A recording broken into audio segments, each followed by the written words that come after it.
Alright, so hello, I'm Ma Bones. I was meditating with a puzzle piece over there. I never done one of these. Please prepare the hook so you can drag me away if I'm long-winded. I'm a language arts teacher, I'm so sorry.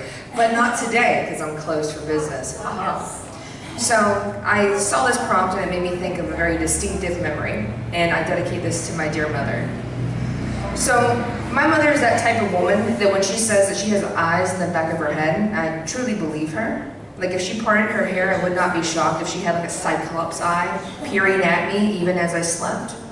I believed her so intently that as I would walk home from school, back when Bell South was a thing, I believed that the Bell South man was secretly stalking me and watching me because I could have sworn up and down that he had been repairing the phone for 3 years. And I'm like, that's the same man, the same hard hat. He's my mother's spy. And that was a little bit benign. But there's other things that were not so benign. Like when I would wander around at night, and I'm a person who likes to meditate and pray, and my mother would say, hey, did you see the ghost of the Confederate soldier? Hey, did you see the lights in the sky from the UFO? And this is true, she would tell me these things. Me, with anxiety and night terrors that never quite went away, I just kind of enjoy them now. And so I would tell her, no, Ma, I didn't. But she would tell me these things.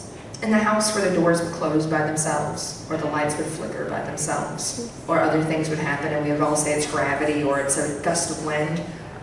But my mother had a whole new hobby, because when the doors would close by themselves, she would say, oh, don't worry, it's Grandma. I'm like, thanks, Mom. And of course, me believing that she has a third eye, that the Bell South man is secretly a CIA agent, and also that there's an alien who loves our yard beyond all other yards. I believed her, so why not, right? And it went on for a while, and a while, and a while, until unfortunately my grandmother stopped being the beautiful woman who smelled of watermelon and sounded like the snap of green beans, and instead, she kind of manifested into like the shadowy presence in the corner of my room that would stop me from sleeping. Or she would manifest as sleep paralysis that would keep me kind of petrified in bed so I wouldn't go to sleep at all. Or she would manifest as a rapid pulse or a quickened heartbeat, you know what I mean? Until finally, one night I went outside and I was going to pray one last time.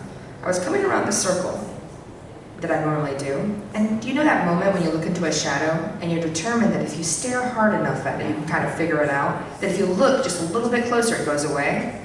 Well, there was a beam of light directly in the pathway I would walk back to, but I could have sworn up and down, even as a 30-year-old woman, that the shadow actually manifested and blocked the light for 1 second.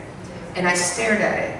I feel like if it had eyes, we made eye contact. And I looked into the shadowy presence. I kind of murmured, Grandma. And that's the end of my story. Thank you.